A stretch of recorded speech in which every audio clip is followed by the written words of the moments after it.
প্রিয় শিক্ষার্থী বন্ধুরা, চলে এসেছি আরও একটি ঝাকাস ভিডিও নিয়ে। এই ভিডিওর মধ্যে তোমরা দেখতে পাচ্ছ যে আমরা আজকে আলোচনা করব ক্লাস 5-এর অধ্যায় 2, অর্থাৎ যে অধ্যায়ের নাম ভৌত পরিবেশ, মাটি, জল, জীব বৈচিত্র্য। এই অধ্যায়টা খুব গুরুত্বপূর্ণ অধ্যায়। এই অধ্যায় থেকে তোমাদের কিন্তু ফার্স্ট সেমিস্টারে প্রশ্ন আসবে, ঠিক আছে? তো যেমন কথা দিয়েছিলাম, আমি সেকেন্ড ভিডিও নিয়ে চলে এসেছি। কিন্তু তোমরা এই পুরো অধ্যায়টা যে ইম্পর্টেন্ট প্রশ্নগুলো একদম যেভাবে তোমাদের পরীক্ষায় আসে, মানে তোমাদের শূন্য এমসিকিউ আসে, শূন্যস্থান পূরণ আসে, এক কথায় উত্তর আসে, অতি সংক্ষিপ্ত প্রশ্ন আসে, সত্য মিথ্যা আসে, আমি কিন্তু এমনকি 2 নম্বরের প্রশ্নগুলোও তোমরা কিন্তু এখান থেকে করে নিতে পারবে পুরো পিডিএফের মধ্যে। পিডিএফটি যারা নিতে যাচ্ছ অবশ্যই আমাকে হোয়াটসঅ্যাপে নক করবে। হোয়াটসঅ্যাপ থেকে তোমরা কিন্তু পিডিএফটা পেয়ে যাচ্ছ এবং খুবই সামান্য মূল্য রাখা হয়েছে। হ্যাঁ, সামান্য মূল্য তোমরা পে করলে কিন্তু এই পিডিএফটা তোমরা পেয়ে যাবে। এবং যারা পিডিএফ নিতে চাও না তারা কিন্তু পুরো ভিডিওটা দেখো, কারণ পুরো ভিডিওতে আমি পুরো পিডিএফটাকে বুঝিয়েছি, কোথায় কী প্রশ্ন ইম্পর্টেন্ট সেটা আমি বলে দিয়েছি। তো সব বেশি কথা বলে শুরু করা যায় আজকে ভিডিওটি, ঠিক আছে?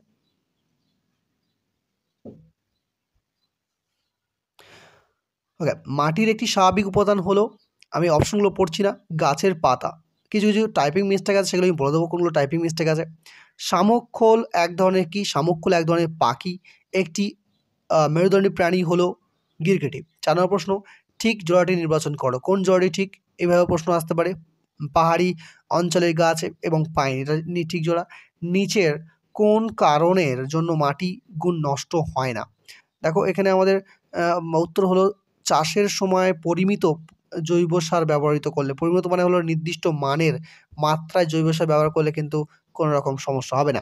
এটি বুনো মানে যারা বন্যপ্রাণী, উদাহরণ দিতে বলেছে এখানে আমাদের বন্যপ্রাণী হলো শিয়াল বন্যপ্রাণী।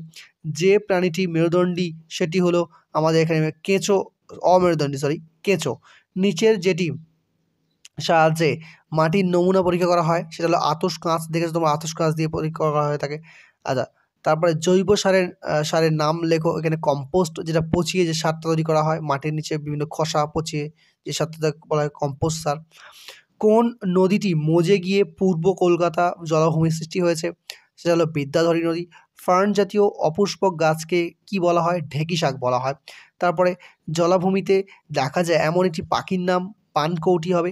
কাঠ দিয়ে নানান জিনিস তৈরি করে কারা? এখানে ছুতোর মিস্ত্রি হবে, এখানে ভূত হয়ে গেছে, ছুতো হবে, এটা টাইপিং মিস্টেক। আচ্ছা, সূর্যের তাপে প্রবল বৃষ্টিতে পাথর কেটে ফেটে গুঁড়ো হয়ে যাওয়াকে কী বলা হয়? বলা হয় তোমার আবহবিকার বলা হয়। মাটি তৈরি হতে সময় লাগে হাজার হাজার বছর। সাহেব বাঁধ কোথায় অবস্থিত? ভেরি ইম্পর্টেন্ট প্রশ্ন। পুরুলিয়া জেলায় সাহেব বাঁধ অবস্থিত। কোন ধান চাষের জন্য বীজতলার প্রয়োজন হয় না? আউশ ধান ডাইরেক্ট চাষ করা হয়। আচ্ছা, মাছের ঘাস সারানোর জন্য জলে কী ব্যবহার করা হয়? ভেরি ইম্পর্টেন্ট প্রশ্ন। তোমার পটাশিয়াম পার ম্যাঙ্গানেট ব্যবহার করা হয়। কোন ঋতুতে জলাভূমিতে তোমার নানা ধরনের পাখি আসে? শীতকালে আসে, ঠিক আছে? কত সালে পূর্ব কলকাতা জলাভূমিতে বাণিজ্যিকভাবে চাষ করা হচ্ছে? এটা ইম্পর্টেন্ট প্রশ্ন। 1929 সালে। খুব দেখা যায়, সরি এখানে খুর হবে, হবে। খুর দেখা যায় এমন একটি প্রাণী হলো ঘোড়ার খুর দেখা যায়। প্রথম পোষ মেরেছিল কোন প্রাণী? কুকুর প্রথম পোষ মেরেছিল। কোনটি মাটির শত্রু? না প্লাস্টিক হলো মাটির শত্রু। বেলে মাটিতে কী বেশি থাকে? নামেই পরিচয়, বালি বেশি থাকবে। পাহাড়ের মাটি তৈরিতে সাহায্য করে না। এখানে লাইকেন কিন্তু পাহাড়ের মাটিতে তৈরি করতে সাহায্য করে না। ধস নিয়ন্ত্রণের একটি উপায় হলো বৃক্ষরোপণ, গাছ লাগাতে হবে। 1 নম্বরে যে প্রশ্নগুলো আছে দেখেন, কম্পোস্ট কী জাতীয় সার? কম্পোস্ট কী ধরনের সার? জৈব সার। জলে পাওয়া যায় এমন 2টি মেরুদণ্ডী প্রাণীর নাম লেখো। মাছ, কুমির। একটি রাসায়নিক পদার্থের নাম লেখো যা জল শোধনে সাহায্য করে। পটাশিয়াম পার ম্যাঙ্গানেট। ভেরি ইম্পর্টেন্ট প্রশ্ন এটা। এটি উভয়চর প্রাণীর নাম। ব্যাঙ। পশ্চিমবঙ্গের কোন জেলায় চাষবাস বিখ্যাত? দার্জিলিং। কোন মাটিতে বালির ভাগ বেশি থাকে? বেলে মাটি। একটি রাসায়নিক বিক্রিয়ার উদাহরণ দাও।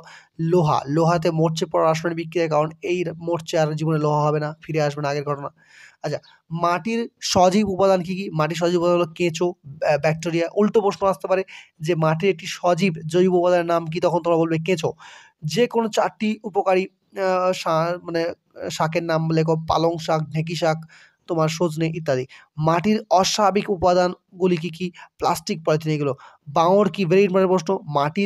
নদীর বাঁকে খানিকটা জায়গা নদী থেকে আলাদা হয়ে বদ্ধ জলাশয়ে পরিণত হলে তাকে বলা হচ্ছে বাঙর।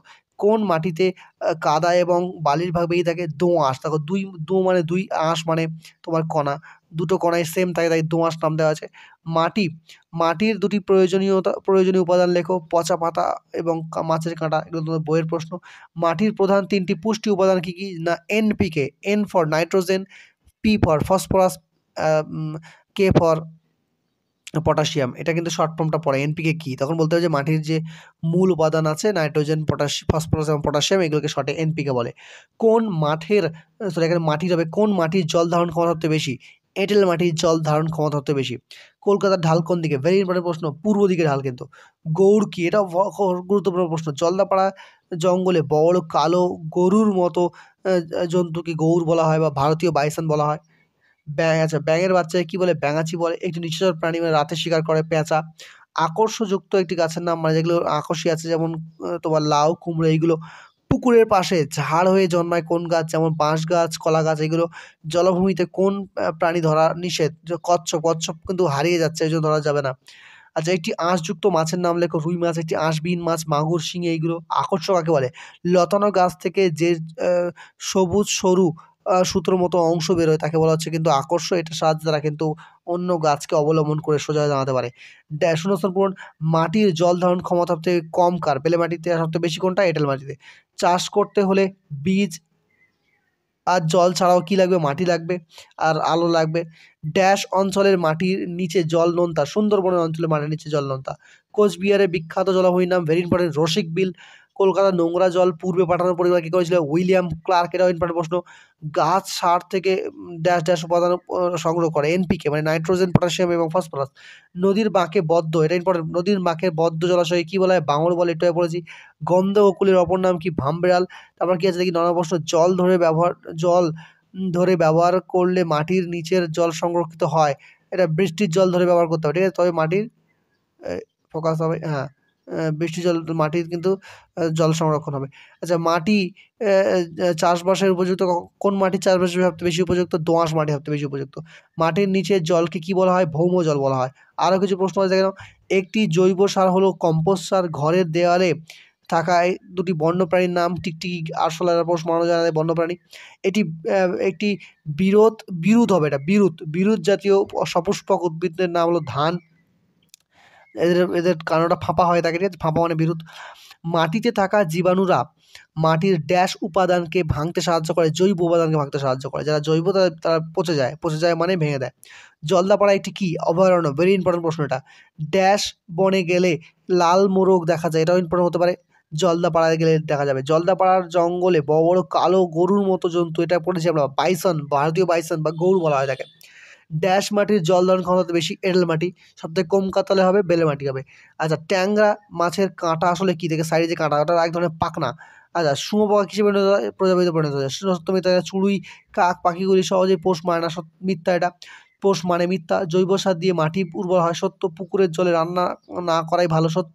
মাটির মানে মাটি সরে যাওয়াকে ভূমিক্ষয় বলে, সত্য। কলকাতার ঢাল পশ্চিম দিকে, মিথ্যা, এটা পূর্ব দিকে হবে। দার্জিলিংয়ের চা স্বাদে গন্ধে জগৎ বিখ্যাত, এটা সত্য। কেঁচো একটি অমেরুদণ্ডী প্রাণী, সত্য এটা। গ্রাম, আচ্ছা গ্রামের বেশিরভাগ মানুষ রান্নার কাজে টিউবওয়েলের জল ব্যবহার করে, মিথ্যা এটা। বেশিরভাগ মানুষ কিন্তু তোমার পুকুরের জল ব্যবহার করে, যেটা উচিত নয়। শুঁয়োপোকা পরবর্তীকালে কিসে পরিণত হয়? মৌমাছিতে পরিণত হয়, মিথ্যা। এটা আমাদের কিসে পরিণত হয়? আমাদের প্রজাপতিতে পরিণত হয়, প্রজাপতিতে। মুক্তঝুরি নামক ঔষধি গাছটি পরিবেশ থেকে হারিয়ে যাচ্ছে, সত্য এটা। সবার আগে মানুষ পোষ মানায় কোনটা? কুকুরকে, এটা সত্য। এবার সংক্ষিপ্ত মানে ২ নম্বরের যে প্রশ্নগুলো, আমি শুধু প্রশ্নগুলো বলে দিচ্ছি, তোমরা কিন্তু উত্তরগুলো কিন্তু এই পিডিএফ থেকে সংগ্রহ করে নিতে পারো। কী কী কারণে ভূমিক্ষয় হয়? ইম্পর্টেন্ট প্রশ্ন। মাটির একটি দুটি উপকারী, দুটি অপকারী উপাদানের নাম। তোমার জানা দুটি অমেরুদণ্ডী প্রাণীর নাম। রাসায়নিক বিক্রিয়া কাকে বলে? আচ্ছা, তোমার চেনা ২ রকমের রাসায়নিক বিক্রিয়ার উদাহরণ দাও। আচ্ছা, জলাভূমি কি? পশ্চিমবঙ্গের কোথায় কোথায় জলাভূমি দেখা যায়? এটা তো স্টার মারা। সাঁতরাগাছির ঝিল হাওড়াতে আছে, সাহেব বাঁধ পুরুলিয়াতে আছে, রসিকবিল তোমার কোচবিহারে আছে, এটা তো পড়বে। পুকুরে কী কী জিনিস ফেলা উচিত, মানে ফেললে পুকুর নোংরা হয়ে যাচ্ছে সেটা। পুকুরের জল পরিষ্কার করতে কী কী জিনিস নিষেধাজ্ঞা জারি করা উচিত? এটা। কেঁচোকে চাষী বন্ধু কেন বলা হয়? তাকে কী কী উপায়ে মাটির উর্বরতা বাড়ানো যায়? শিকারী প্রাণী কাদের বলে? জলাভূমির দুটি বৈশিষ্ট্য লেখো। বেলে মাটি, এঁটেল মাটির মধ্যে পার্থক্য। একটি বিষাক্ত সাপ, একটি বিষহীন সাপ। আচ্ছা, কত গভীর টিউবওয়েল আছে? কম গভীর টিউবওয়েলে জল ব্যবহার করা উচিত না কেন? ইম্পর্টেন্ট প্রশ্ন। মাটির নিচে জল অত্যাধিক ব্যবহার করলে কী সমস্যা হয়? এটা ইম্পর্টেন্ট প্রশ্ন। ধস নিয়ন্ত্রণের ৪টি উপায় লেখো, এটা ইম্পর্টেন্ট। পরিযায়ী পাখি, বেরি স্টার মারো, পরিযায়ী পাখি কিন্তু পড়ে গেছে, পরিযায়ী পাখিটা। এই যে প্রশ্নগুলো উত্তর পেতে গেলে তোমার কিন্তু পিডিএফটা আমাদের কাছে নিতে হবে, হোয়াটসঅ্যাপে আমাদেরকে নক করো। আচ্ছা, পুকুরের জল পানীয় হিসেবে ব্যবহার করা উচিত নয় কেন? এটা ইম্পর্টেন্ট প্রশ্ন। আচ্ছা, সুন্দরবনের নিচের জল নোনতা কেন সেটা? বৃষ্টির জল ধরে রাখার নানান প্রচলিত পদ্ধতি সম্পর্কে যা লেখো এটা। বৃষ্টির জল কোন কাজে ব্যবহৃত? এটা ইম্পর্টেন্ট প্রশ্ন। বটগাছের ঝুরি নামে কেন? আচ্ছা, নিঃস্বর প্রাণী কাদের বলে? তৃণভোজী প্রাণী কাদের বলে? মাংসাশী প্রাণী কাদের বলে? সর্বভোজী প্রাণী কাদের বলে? এগুলো। পিঁপড়ের দুটি বিশেষ আচরণ, এটা ইম্পর্টেন্ট প্রশ্ন থাকতে পারো। শিম্পাঞ্জির আচরণও পড়তে পারে, এটা তোমাদের নেই। আচ্ছা, তাও ৩০ মেরুদণ্ডী প্রাণী কাদের বলে? এটা ইম্পর্টেন্ট প্রশ্ন, ঠিক আছে? এইগুলো কিন্তু ছিল আজকের আয়োজনে। ভিডিওটি ভালো লাগলে অবশ্যই লাইক করো এবং ভিডিওটি বেশি বেশি করে শেয়ার করবে, ঠিক আছে?